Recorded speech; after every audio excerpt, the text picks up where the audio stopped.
Pensez-vous vraiment connaître vos amis? Êtes-vous sûr que ceux qui vous entourent vous soutiennent vraiment, ou êtes-vous simplement aveuglé par l'illusion de la loyauté? Ce que je m'apprête à vous révéler pourrait ébranler vos certitudes les plus profondes et bouleverser votre perception des relations humaines. Dans un monde où la sincérité se fait de plus en plus rare, il est probable que vous soyez entouré de faux semblants sans même vous en rendre compte. Imaginez une seule seconde découvrir que la personne à qui vous confiez vos secrets, vos peurs et vos rêves attend secrètement votre échec. Cela semble impossible, n'est-ce pas? Pourtant, cette réalité est plus courante que vous ne le pensez, et elle peut vous arriver à tout moment, sans même que vous vous en aperceviez.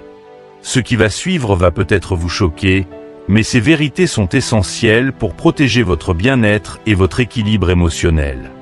Ignorer ces signes pourrait vous coûter des années de votre vie, des années perdues à côtoyer des personnes qui ne vous apprécient pas vraiment, qui ne vous soutiennent pas et qui, pire encore, attendent le moindre faux pas pour vous rabaisser.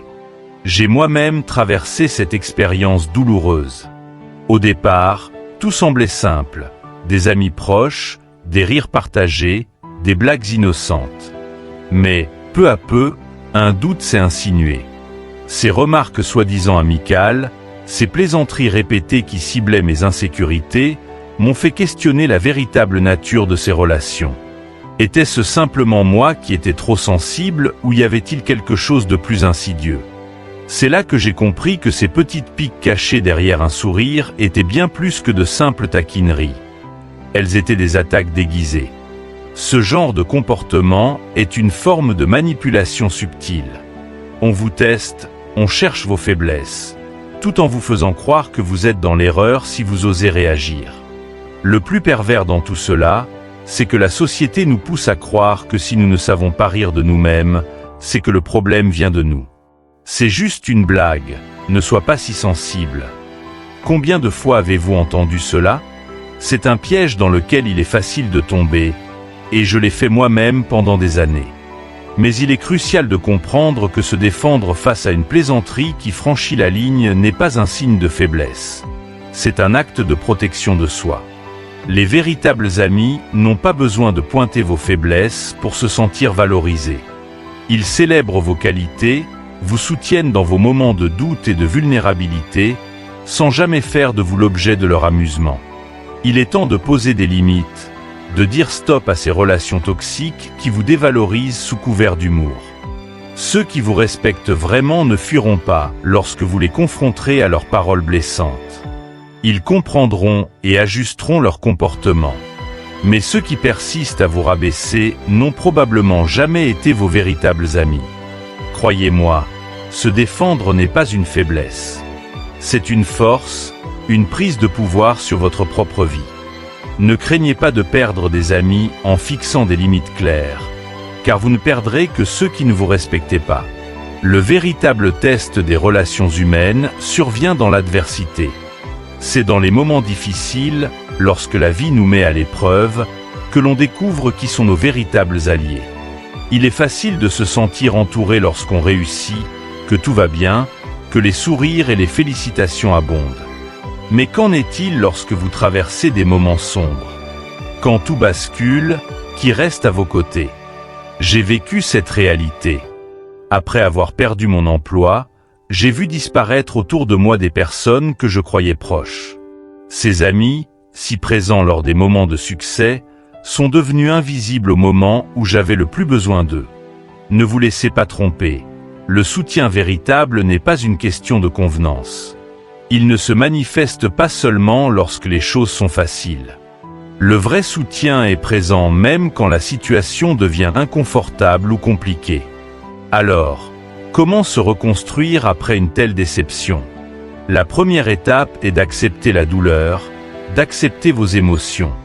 Vous avez été blessé, et il est normal de ressentir de la tristesse, de la colère, ou même du désespoir. Ne refoulez pas ces sentiments, car ce sont des signes de votre humanité. Ensuite, prenez du recul et réévaluez vos relations. Qui est véritablement là pour vous? Qui vous soutient sans attendre quelque chose en retour? Ce processus est difficile, mais il est essentiel. Il vous permettra de voir la vérité et de renforcer les relations qui en valent la peine. Travaillez sur vous-même. Recentrez-vous sur vos valeurs et vos priorités. Votre valeur ne dépend pas du nombre de personnes autour de vous, mais de la qualité des relations que vous entretenez avec vous-même et avec les autres. Rappelez-vous ceci, vous êtes plus fort que vous ne le pensez.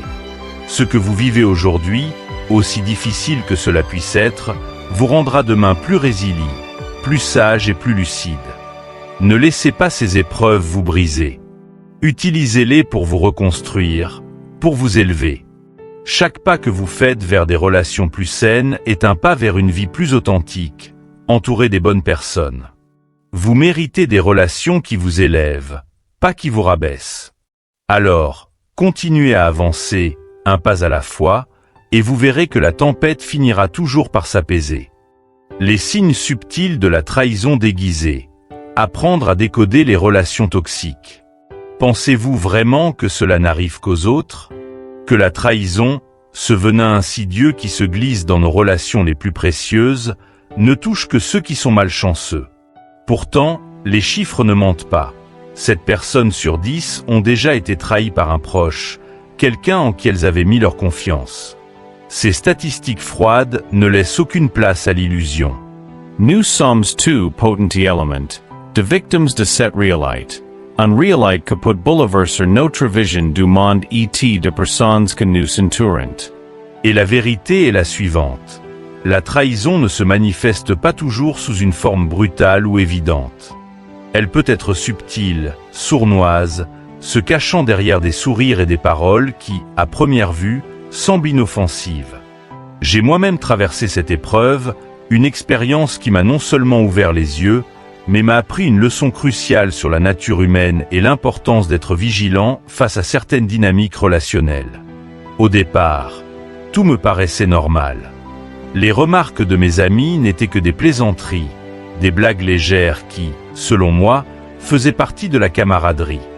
N'est-ce pas ainsi que fonctionnent les relations amicales? Après tout, nous rions ensemble, nous nous taquinons, et tout cela n'a qu'un seul but, renforcer nos liens.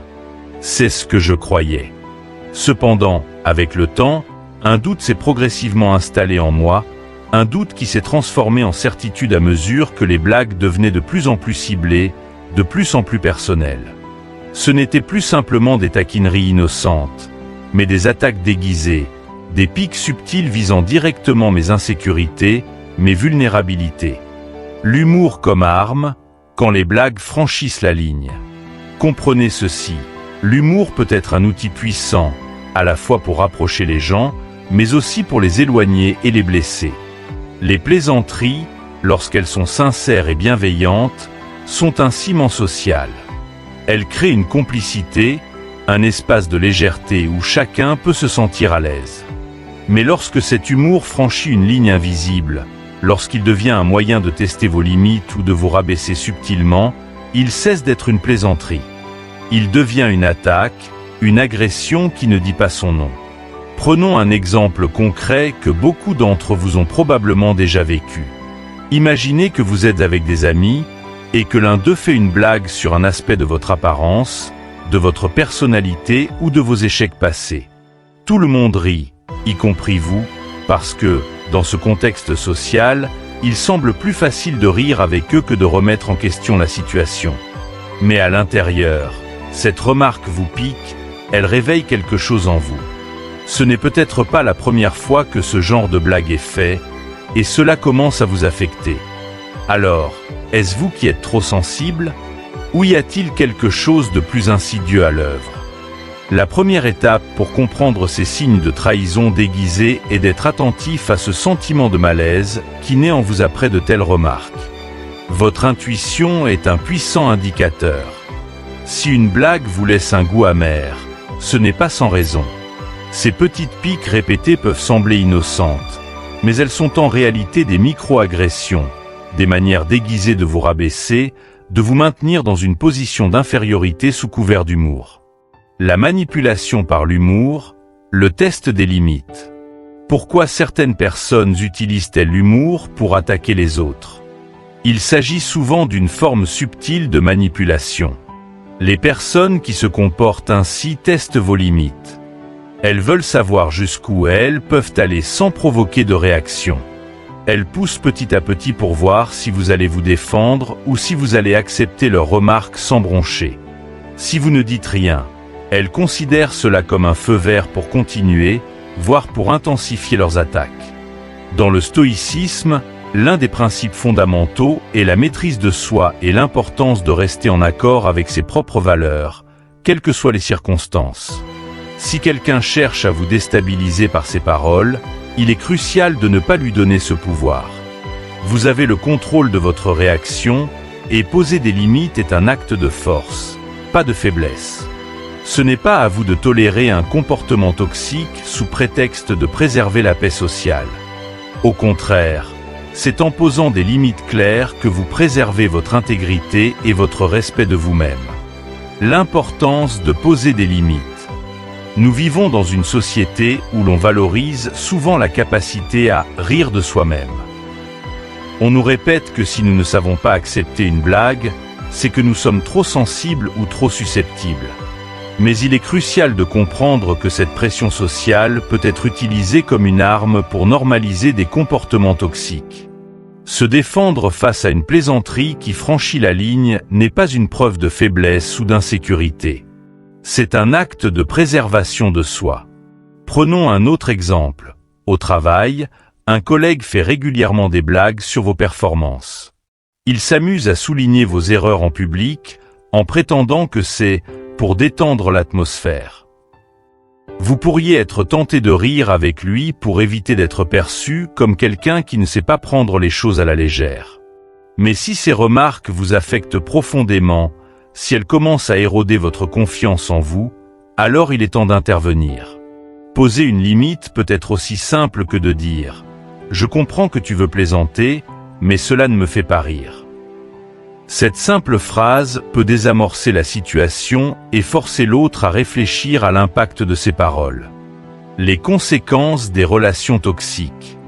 Ignorer ces signes de trahison déguisés peut avoir des conséquences profondes sur votre bien-être.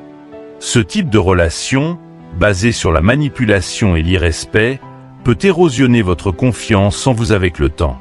Vous commencez à vous poser des questions sur votre propre valeur, à douter de vos capacités, et cela peut affecter non seulement votre santé mentale, mais aussi votre capacité à avancer dans la vie. Les relations toxiques sont comme des poisons qui se diffusent lentement. Elles ne détruisent pas d'un coup, mais petit à petit, en rongeant votre estime de soi, en érodant vos certitudes. Vous vous retrouvez à marcher sur des œufs, à anticiper les moqueries, à adapter votre comportement pour éviter de donner des munitions à ces pseudo-amis. Mais cela ne fait que vous enfermer davantage dans un cercle vicieux, car plus vous vous adaptez, plus ces personnes se sentent en droit de continuer. Se libérer et retrouver son pouvoir. Le stoïcisme nous enseigne que nous ne pouvons pas contrôler les actions des autres, mais nous pouvons contrôler notre réaction à ces actions. Lorsque vous êtes confronté à des personnes qui cherchent à vous rabaisser, vous avez deux options, accepter et subir, ou prendre votre pouvoir en main. Vous n'êtes pas obligé de continuer à entretenir des relations qui vous dévalorisent. Vous méritez d'être entouré de personnes qui vous respectent pour ce que vous êtes, qui vous soutiennent et vous élèvent. Si vous ressentez ce malaise, si vous avez identifié des comportements toxiques dans vos relations, il est temps de prendre des décisions pour votre bien-être. Cela peut être difficile, surtout si ces personnes font partie de votre cercle proche, mais rappelez-vous que votre bien-être émotionnel est prioritaire. Ne craignez pas de perdre des amis en fixant des limites. Ceux qui tiennent vraiment à vous respecteront vos choix, et ceux qui ne le font pas n'ont jamais été de véritables alliés. En posant des limites claires, vous envoyez un message fort. Vous ne serez pas une victime facile de la manipulation. Vous avez le droit d'être respecté, d'être traité avec dignité. Votre bien-être n'est pas négociable. Il est essentiel de bien comprendre une vérité souvent négligée. Les personnes qui se moquent constamment de vos défauts ne le font pas par affection. Derrière ces remarques apparemment anodines se cache un mécanisme bien plus complexe et parfois toxique. Leur objectif n'est pas de renforcer votre relation ou de vous aider à grandir, mais plutôt de tester vos limites. En réalité, ces personnes cherchent à voir jusqu'où elles peuvent aller sans provoquer de réaction. C'est une forme de manipulation subtile qui vise à maintenir une certaine dynamique de pouvoir. Dans une société où l'humour est valorisé et où savoir rire de soi-même est perçu comme un signe de force et d'humilité, il devient parfois difficile de distinguer une plaisanterie inoffensive d'une attaque déguisée. La pression sociale nous pousse souvent à accepter des remarques blessantes sous prétexte que ce n'est qu'une blague. Cependant, derrière ce masque de l'humour, certaines personnes cachent une stratégie beaucoup plus calculée. Elles cherchent à vous rabaisser, à renforcer leur propre position tout en vous affaiblissant, parfois sans que vous ne vous en rendiez compte immédiatement. Prenons un exemple concret. Imaginez que vous êtes en réunion avec des collègues et que l'un d'entre eux fait une blague sur une erreur que vous avez commise. Tout le monde rit, et vous aussi, par réflexe. Après tout, c'est plus facile de rire avec eux que de vous opposer et risquer de paraître susceptible. Mais à l'intérieur, cette blague réveille quelque chose en vous. Vous vous sentez touché, exposé, et vous commencez à vous demander si cette erreur définit vraiment qui vous êtes. Et plus inquiétant encore, vous vous interrogez. Est-ce la première fois que cette personne pointe vos faiblesses de cette manière? Ces situations ne sont pas rares, et elles se produisent souvent dans des environnements où la compétition et l'ego jouent un rôle central. La blague, loin d'être innocente, est en fait un test. Un test pour voir comment vous réagiriez, si vous défendiez vos limites ou si vous accepteriez de rester en retrait, abaissé dans cette dynamique subtile mais destructrice. Lorsque vous choisissez de ne pas réagir, ces personnes le perçoivent comme un feu vert pour continuer à repousser les limites. Ce comportement devient progressivement une habitude, un jeu de pouvoir dans lequel vous perdez votre terrain. Ce phénomène est ce qu'on appelle une micro-agression. Individuellement, chaque commentaire peut sembler inoffensif, mais accumulé au fil du temps, il peut sérieusement affecter votre estime de soi. Cela vous pousse à vous remettre en question, à douter de vos capacités, et finalement, à vous adapter de manière malsaine pour éviter de devenir la cible de ces remarques. Mais est-ce vraiment à vous de vous adapter? Est-ce à vous de tolérer un comportement qui vous blesse sous prétexte de ne pas vouloir perturber la dynamique sociale? Ce genre de manipulation subtile est particulièrement pernicieux parce qu'il est difficile à identifier. La société nous apprend que si nous ne savons pas rire de nous-mêmes, le problème vient de nous. Mais il est crucial de savoir reconnaître quand l'humour cesse d'être une plaisanterie et devient un outil pour vous diminuer. La manipulation par l'humour est une technique insidieuse utilisée pour déstabiliser quelqu'un sans avoir à faire face à la confrontation directe. Voyons cela d'un point de vue stoïcien. Dans le stoïcisme, l'une des idées centrales est que nous devons rester maîtres de nous-mêmes et ne pas laisser les actions des autres influencer notre tranquillité d'esprit. Toutefois, cela ne signifie pas accepter passivement le manque de respect. Au contraire, être stoïcien signifie savoir poser des limites claires lorsque cela est nécessaire, tout en restant en contrôle de ses émotions. Poser une limite n'est pas un signe de faiblesse. C'est un acte de force intérieure. Prenons un autre exemple. Imaginez que dans votre groupe d'amis, il y a toujours une personne qui fait des remarques sur votre apparence ou vos choix de vie, sous couvert d'humour. Ces petites piques, répétées au fil du temps, finissent par éroder votre confiance en vous, même si, en apparence, tout le monde semble rire. Vous vous dites « ce n'est pas grave, je peux gérer ». Mais en réalité, chaque commentaire sape un peu plus votre estime de vous-même. À force de rester silencieux, vous envoyez inconsciemment un message. Celui que vous tolérez ces attaques, que vous les acceptez comme étant normales. Mais ce n'est pas normal, et il est de votre devoir de vous protéger. Fixer une limite, c'est dire « je comprends que tu plaisantes, mais cette remarque me met mal à l'aise ». Cette simple phrase peut désamorcer la situation et forcer l'autre personne à réfléchir à l'impact de ses mots. La clé ici est d'aborder la situation avec calme, sans agressivité, mais avec fermeté. Certaines personnes pourraient mal réagir à votre décision de poser des limites. Elles pourraient vous accuser de manquer d'humour ou de ne pas savoir prendre une blague. Mais cela ne doit pas vous détourner de votre objectif principal. Protéger votre bien-être émotionnel. Ceux qui respectent vraiment vos limites comprendront et ajusteront leur comportement. Ceux qui persistent dans leur moquerie ne méritent peut-être pas d'avoir une place aussi importante dans votre vie. Il est également important de comprendre que le manque de réaction face à ce genre de manipulation n'a rien de bénéfique. Ne pas réagir, c'est laisser les autres définir la manière dont ils vous traiteront. Au contraire, en fixant des limites claires, vous envoyez un message fort. Vous méritez le respect et vous ne tolérerez pas le contraire. Ignorer ces signes peut avoir des conséquences profondes sur votre santé mentale. Les relations où l'humour sert de masque à des comportements toxiques finissent par éroder votre estime de vous-même. Petit à petit, ces remarques vous plongent dans un doute constant, un manque de confiance en vous qui peut vous affecter dans d'autres domaines de votre vie. Le stoïcisme nous enseigne que nous ne pouvons pas contrôler les actions des autres, mais nous avons un contrôle total sur la manière dont nous choisissons de réagir. Si vous vous trouvez face à une personne qui utilise l'humour pour vous rabaisser, vous avez deux options: accepter et subir, ou choisir de prendre votre pouvoir en main en posant des limites. Le choix est toujours entre vos mains.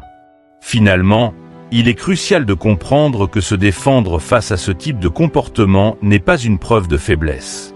C'est un acte de respect envers soi-même. Vous méritez d'être entouré de personnes qui vous valorisent pour ce que vous êtes, qui vous élèvent plutôt que de vous abaisser. C'est en fixant des limites que vous définissez les conditions d'un respect mutuel, et que vous vous assurez de construire des relations basées sur la confiance, le soutien et la bienveillance. Poser des limites pour se protéger, un acte de courage et de respect de soi. Se défendre face à des plaisanteries déplacées ou des remarques blessantes n'est pas seulement acceptable, c'est absolument crucial pour votre bien-être. C'est un acte de protection, non seulement de votre santé mentale, mais aussi de votre dignité. Vous méritez d'être entouré de personnes qui vous valorisent, qui reconnaissent vos qualités et vous soutiennent dans vos moments de vulnérabilité.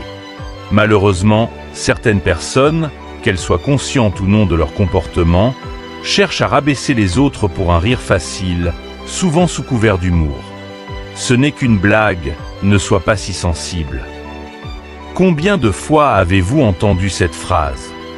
Derrière cette phrase en apparence anodine, se cache un piège subtil. Ces mots visent à minimiser l'impact d'un comportement toxique tout en vous faisant douter de vous-même. Vous vous demandez alors si vous n'êtes pas effectivement trop sensible, si vous ne savez pas vous adapter au groupe ou si vous ne comprenez pas le second degré. Mais il est essentiel de reconnaître que ce genre de discours cherche à normaliser un comportement blessant, à rendre acceptable ce qui ne devrait pas l'être. En réalité, il n'y a rien de mal à poser des limites. C'est même un acte essentiel pour préserver votre estime de vous-même et vos relations avec les autres.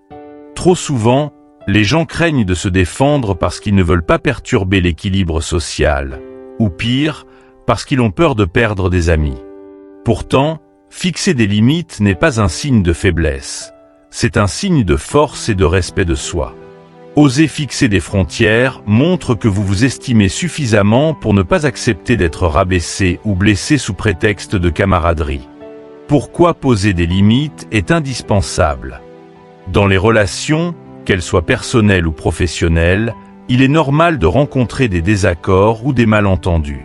Cependant, lorsqu'une personne franchit régulièrement vos limites sous couvert d'humour, de plaisanterie ou même de conseils, cela devient toxique. Il est important de comprendre que vous n'êtes pas obligé de tout accepter. Vous avez le droit de dire non, de dire « ça ne me convient pas », sans pour autant craindre de détruire une relation. Les personnes qui vous respectent véritablement ne fuiront pas lorsque vous prendrez position pour vous-même. Au contraire, elles comprendront et respecteront vos limites. Prenons un exemple concret. Imaginez que dans votre groupe d'amis, une personne fait souvent des blagues sur vos erreurs passées ou sur un aspect de votre personnalité que vous essayez de travailler. Au début, Cela semble inoffensif, mais au fil du temps, vous remarquez que ces remarques reviennent sans cesse.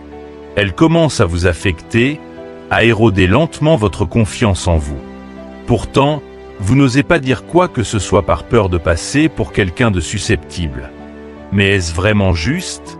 Poser des limites dans une telle situation est non seulement un acte de protection émotionnelle, mais aussi un moyen de renforcer la qualité de vos relations. En disant quelque chose comme « Je comprends que tu veux plaisanter, mais ce genre de remarque me met mal à l'aise », vous offrez à l'autre personne l'opportunité de réfléchir à son comportement. Cette conversation pourrait même renforcer vos liens, car elle montre que vous êtes prêt à être transparent et à protéger votre bien-être, ce qui est le fondement de toute relation saine.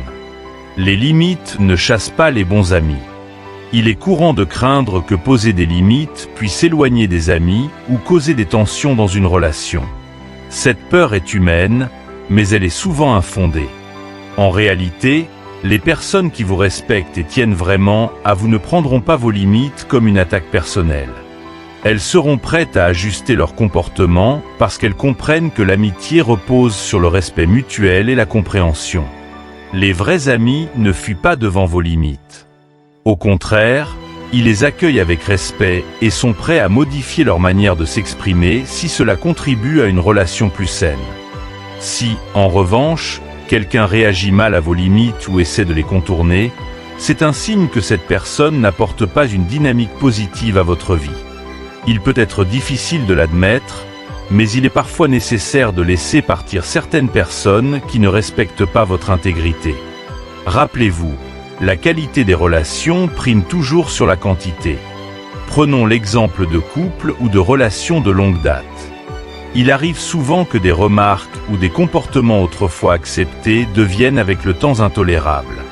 Si une personne continue d'adopter des comportements qui vous blessent malgré vos tentatives d'en parler, il est temps de repenser la relation. Ce processus est difficile, mais indispensable pour préserver votre santé émotionnelle. Fixer des limites peut parfois entraîner des confrontations, mais ces confrontations sont nécessaires pour préserver des relations saines et évolutives. Attirer des relations plus saines. Poser des limites n'est pas seulement une manière de vous protéger des comportements toxiques. Cela agit aussi comme un filtre naturel qui vous permet d'attirer des relations plus saines, plus authentiques. Lorsque vous savez ce que vous tolérez et ce que vous refusez, vous vous placez dans une position de force et de clarté. Vous envoyez un message clair à ceux qui vous entourent. Vous êtes quelqu'un qui se respecte et qui exige le respect des autres. Fixer des limites agit comme un magnétisme. Cela attire des personnes qui partagent vos valeurs et qui sont prêtes à vous traiter avec respect. En refusant de tolérer les comportements qui vous rabaissent ou vous blessent, vous créez de l'espace dans votre vie pour des relations basées sur l'épanouissement mutuel, la compréhension et le soutien. Dans le cadre professionnel, par exemple, poser des limites peut conduire à un environnement plus harmonieux. Lorsque vous définissez clairement vos attentes, vos collègues savent où se situer avec vous, et cela favorise des interactions plus productives et respectueuses. Prenons un autre exemple. Dans une équipe de travail, une personne prend constamment le crédit pour des projets auxquels vous avez activement participé, sous prétexte que c'est la règle du jeu. Si vous ne fixez pas de limites, cette dynamique ne fera que s'intensifier. Mais si vous prenez le temps de poser une limite, en expliquant calmement que vous méritez d'être reconnu pour vos efforts, vous montrez que vous respectez votre propre valeur. Ceux qui respectent ce principe apprendront à ajuster leur comportement, et vous gagnerez en respect. Ceux qui ne le font pas ne méritaient probablement pas votre confiance dès le départ. La force des limites dans le développement personnel. Poser des limites est aussi un élément fondamental du développement personnel. Cela vous permet de prendre le contrôle de votre vie et de définir vos propres termes. En disant non à ce qui ne vous sert pas, vous ouvrez la porte à de nouvelles opportunités et à des expériences plus enrichissantes. Cela vous permet de vous concentrer sur ce qui compte vraiment pour vous et de cultiver des relations qui vous nourrissent, au lieu de vous épuiser. Le stoïcisme enseigne que nous ne pouvons pas contrôler les actions des autres, mais nous avons un contrôle total sur notre réponse à ces actions. Poser des limites fait partie de cette maîtrise de soi. Cela nous permet de rester fidèles à nos valeurs et de ne pas nous laisser influencer par des comportements qui ne correspondent pas à notre bien-être. Cela demande du courage, car il faut parfois faire face à l'inconfort d'une confrontation. Mais en fin de compte, vous serez plus serein et plus aligné avec vos objectifs de vie. Conclusion, le pouvoir de dire non. En fin de compte, poser des limites est une forme de protection, mais aussi une invitation à mieux se connaître et à mieux se respecter. Dire non à ce qui vous blesse, à ce qui vous rabaisse, c'est dire oui à votre propre épanouissement. Les limites ne sont pas des murs que vous dressez autour de vous pour vous isoler, mais des guides qui montrent aux autres comment vous voulez être traité. Ne craignez pas de fixer des limites par peur de perdre des amis ou de créer des tensions. Ceux qui vous respectent vraiment ne fuiront pas. Ils apprécieront même votre transparence et ajusteront leur comportement. Et ceux qui ne le font pas, peut-être qu'il est temps de réévaluer leur place dans votre vie. En posant des limites, vous créez un espace où les relations basées sur le respect, la bienveillance et la croissance personnelle peuvent prospérer. Vous méritez d'être entouré de personnes qui vous soutiennent et qui vous élèvent, pas de celles qui vous rabaissent pour un simple rire. Le vrai test des relations, l'adversité révélatrice. C'est dans l'adversité qu'on reconnaît ses véritables amis. Combien de fois avez-vous entendu cette phrase sans réellement comprendre son importance jusqu'à ce que la vie vous l'impose? Rien n'est plus vrai. Les relations humaines, si elles peuvent sembler solides dans les moments de réussite, sont souvent mises à l'épreuve lorsque la tempête s'abat. Il est facile d'être entouré quand tout va bien, lorsque vous réussissez, lorsque vous brillez. Les gens aiment être proches de ceux qui semblent intouchables, de ceux dont la réussite éclatante attire l'admiration. Mais, quand les choses se compliquent, quand l'échec frappe à votre porte, ou quand vous traversez une période de doute et de vulnérabilité, c'est là que les masques tombent. Où sont ces amis dans ces moments d'épreuve? Le véritable test des relations ne se déroule pas lorsque tout est parfait, mais dans l'adversité. La réussite attire, mais c'est la difficulté qui révèle la profondeur des liens. Vous l'avez peut-être vous-même déjà constaté. Personnellement, lorsque j'ai traversé une période difficile, j'ai vu des personnes que je considérais comme des piliers dans ma vie disparaître comme des ombres. Les messages restaient sans réponse, les appels sans retour, et soudain, ceux qui me semblaient si proches se sont éloignés sans la moindre explication. C'est une expérience douloureuse, mais ô combien éclairante. C'est dans ces moments, ces creux de la vague, que l'on découvre qui sont vraiment les personnes sur qui l'on peut compter. Pourquoi l'adversité est-elle un révélateur? Mais pourquoi l'adversité agit-elle comme un révélateur aussi puissant? Lorsque vous traversez une épreuve, que ce soit un échec professionnel, une perte personnelle ou une crise émotionnelle, vos besoins changent. Vous n'avez plus besoin de flatterie ou d'admiration superficielle, mais d'un soutien sincère, d'une épaule sur laquelle vous pouvez vous appuyer. C'est dans ces moments que la nature véritable des relations apparaît. Les vrais amis vous soutiennent sans condition.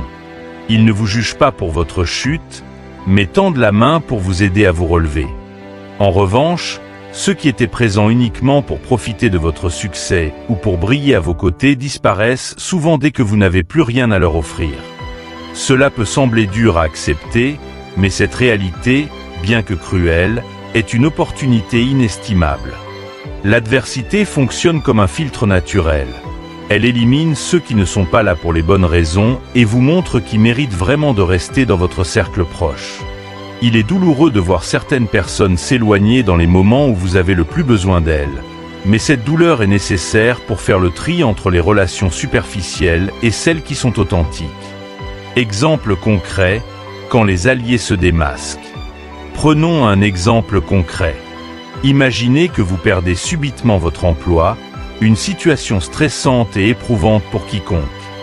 Vous espérez trouver du soutien parmi vos amis, ceux avec qui vous avez partagé tant de moments joyeux. Mais au lieu de recevoir des messages d'encouragement ou des appels pour vous réconforter, vous remarquez que certains de vos amis deviennent silencieux. Ils ne répondent plus aussi vite à vos appels. Ils évitent les discussions sur votre situation. Pire encore, certains peuvent même se montrer distants, comme s'ils craignaient que votre échec ne rejaillisse sur eux. Cette expérience peut vous paraître familière.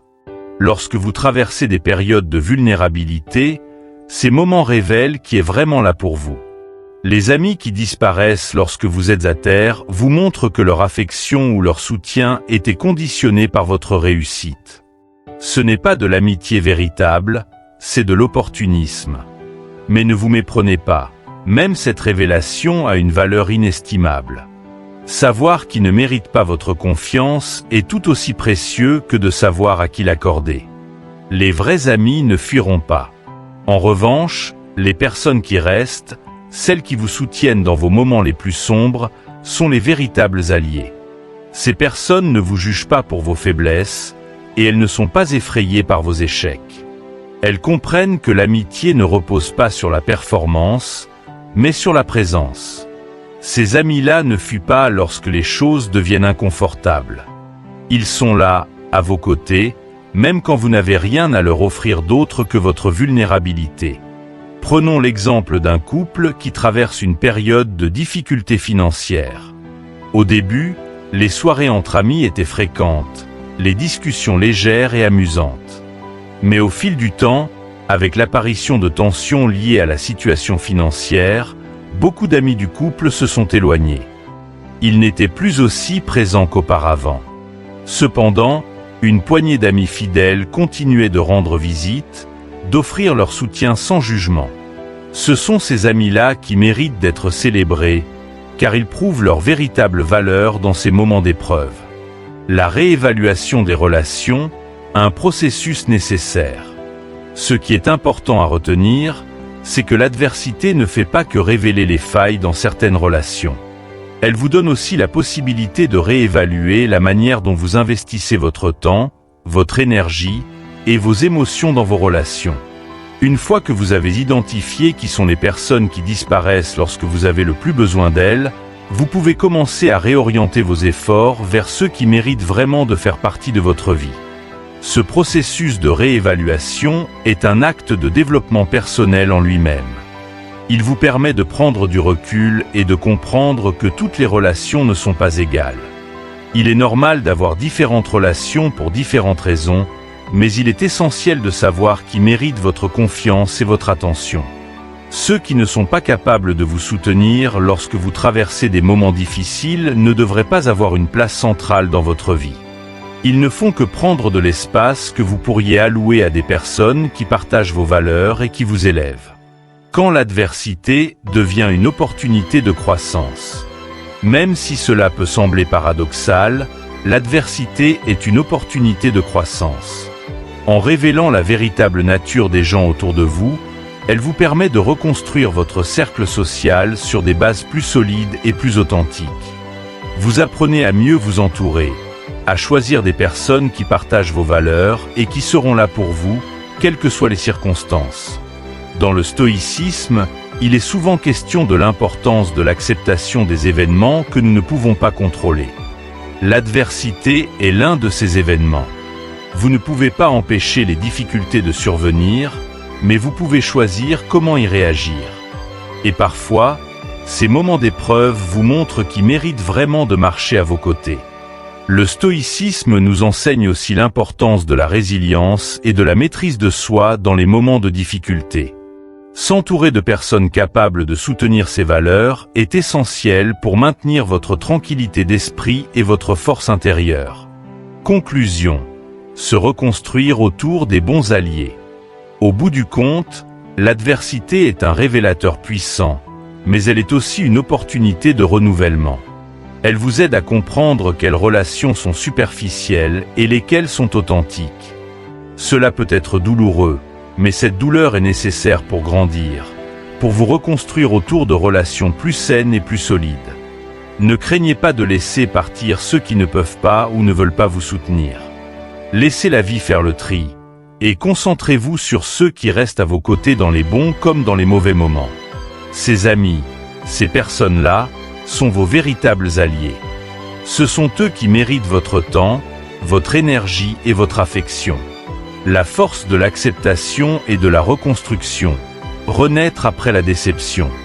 Après avoir traversé une période de déception, en particulier dans le domaine des relations humaines, une question fondamentale se pose.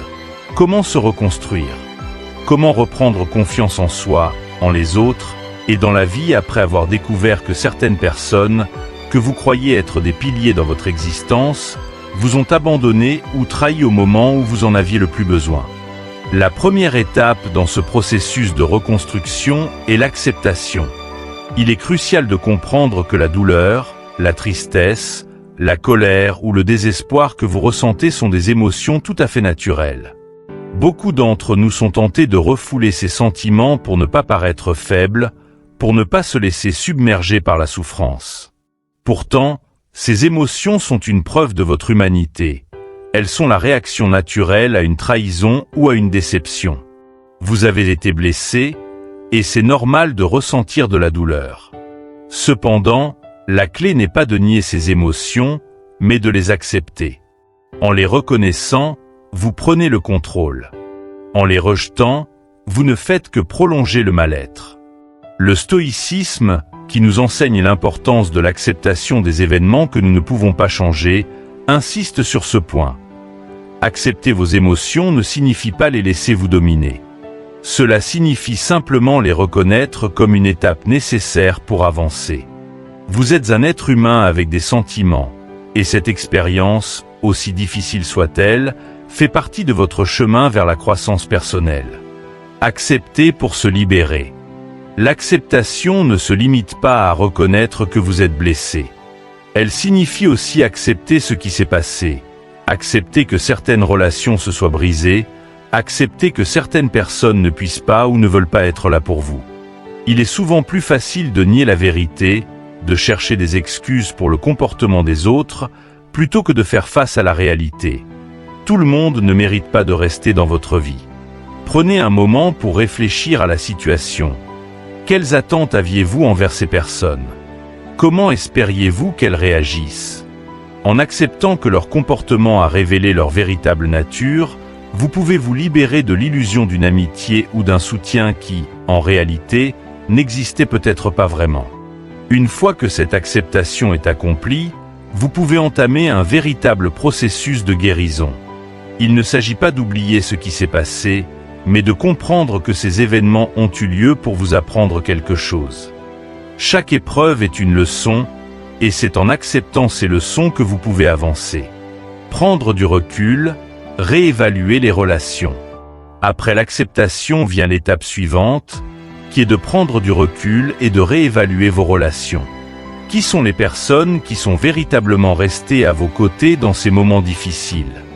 Qui, parmi vos relations, a montré qu'elle était prête à vous soutenir, non pas seulement dans les moments de joie ou de réussite, mais aussi dans l'adversité. Il est essentiel de regarder au-delà des paroles. Certaines personnes sont douées pour les mots. Elles savent dire ce que vous avez besoin d'entendre, mais leurs actions ne suivent pas. D'autres, au contraire, peuvent être plus discrètes dans leurs paroles, mais leurs actions parlent pour elles. Ce sont ces actes, et non les belles paroles, qui révèlent la nature véritable des relations. Prenons un exemple concret. Imaginez un ami qui vous promet toujours d'être là pour vous, mais au moment où vous traversez une crise, il est introuvable. Ces paroles peuvent sembler réconfortantes, mais ses actions montrent le contraire. À l'inverse, un collègue ou une connaissance, que vous ne considériez pas comme très proche, peut se révéler être une véritable épaule sur laquelle vous appuyez dans les moments de besoin. C'est là que vous comprenez l'importance de l'authenticité dans les relations. Il ne s'agit pas de la fréquence des contacts ou de la longueur des conversations, mais de la qualité de l'engagement. Cette étape de réévaluation n'est pas un processus facile, car elle vous pousse à remettre en question des relations que vous pensiez solides. Mais elle est essentielle pour votre croissance. Entourez-vous de personnes qui vous soutiennent sans condition, celles qui ne vous jugent pas pour vos faiblesses, mais qui vous encouragent à aller de l'avant. C'est en identifiant ces relations authentiques que vous pouvez construire un réseau solide et sincère, un cercle de soutien qui vous aidera à surmonter les défis de la vie. Le processus de reconstruction, travailler sur soi-même. La dernière étape dans ce processus de reconstruction est de travailler sur vous-même. Une fois que vous avez accepté vos émotions et que vous avez réévalué vos relations, il est temps de rediriger votre énergie vers vous. Il est trop facile, après une trahison ou une déception, de se concentrer sur les actions des autres. Mais la véritable guérison vient de l'intérieur. Utilisez cette période de transition comme une opportunité de vous recentrer, de redéfinir vos valeurs, vos priorités et votre chemin de vie. Le stoïcisme enseigne que notre valeur ne dépend pas de facteurs externes, mais de notre capacité à rester en accord avec nos valeurs, quelles que soient les circonstances. Votre valeur ne repose pas sur le nombre d'amis que vous avez ou sur les apparences sociales. Elle réside dans la qualité des relations que vous entretenez avec vous-même. Après une déception relationnelle, il est facile de douter de soi, de remettre en question sa propre valeur. Mais c'est précisément dans ces moments que vous devez vous rappeler que votre estime de soi ne doit jamais être compromise par l'opinion ou les actions des autres. Ce processus de travail sur soi implique plusieurs choses. D'abord, c'est une période pour reconnecter avec vos passions et vos intérêts personnels. Que ce soit à travers le sport, la lecture, l'art ou tout autre hobby qui vous apporte de la joie, cette période est idéale pour nourrir votre âme et redécouvrir ce qui vous fait vibrer. Cela vous permet non seulement de retrouver votre énergie, mais aussi de renforcer votre indépendance émotionnelle. Ensuite, prenez le temps de redéfinir vos valeurs et vos priorités. Qu'est-ce qui est vraiment important pour vous? Quelles sont les qualités que vous recherchez chez les autres? En vous posant ces questions, vous clarifiez vos attentes et vous renforcez vos propres convictions. Cela vous permet de faire des choix plus éclairés à l'avenir, que ce soit en amitié, en amour ou même dans le cadre professionnel. Enfin, ce processus de reconstruction implique aussi de prendre soin de votre bien-être émotionnel et physique. La déception peut laisser des traces profondes, et il est crucial de ne pas négliger cet aspect. Que ce soit par le biais de la méditation, de la thérapie, ou simplement en vous entourant de personnes bienveillantes, il est essentiel de prendre soin de vous pendant cette période de transition. La force de la résilience. Au bout du compte, cette période de reconstruction vous montre la puissance de la résilience. Oui, vous avez traversé une épreuve, mais cette épreuve vous a également donné l'opportunité de grandir, de mieux vous connaître, de mieux comprendre les autres. Chaque épreuve est une opportunité de transformation. Plutôt que de vous laisser abattre par la déception, utilisez-la comme un tremplin pour une nouvelle version de vous-même, plus forte, plus sage et plus alignée avec vos véritables valeurs. Le stoïcisme enseigne que nous ne pouvons pas toujours contrôler ce qui se passe autour de nous, mais que nous pouvons contrôler notre réponse aux événements. Cette déception n'est qu'un chapitre de votre histoire, et c'est à vous de décider comment vous allez la gérer. En choisissant d'accepter, de réévaluer et de travailler sur vous-même, vous transformez cette période difficile en une opportunité de reconstruction personnelle. Rappelez-vous, votre valeur ne dépend pas des autres. Elle dépend de la relation que vous entretenez avec vous-même. Cultivez cette relation et vous attirerez naturellement des personnes qui vous soutiendront dans votre cheminement, non pas par obligation, mais par amour sincère et respect. Conclusion, une nouvelle force. Rappelez-vous ceci, vous êtes plus fort que vous ne le pensez. Les épreuves que vous traversez aujourd'hui, bien qu'elles soient difficiles à surmonter, deviendront demain une source de fierté et de puissance intérieure. Chaque défi, chaque obstacle est une opportunité de croissance, une leçon précieuse que la vie vous offre. Il est essentiel d'accepter ces leçons, d'en tirer toute la sagesse possible, mais surtout de ne pas permettre à ces expériences de vous enfermer dans l'amertume ou la rancœur. En ces moments de doute, de trahison ou de désillusion, vous devez redéfinir vos attentes vis-à-vis des autres. Sachez que vous méritez des relations authentiques, des liens fondés sur le respect, la bienveillance et la compréhension mutuelle.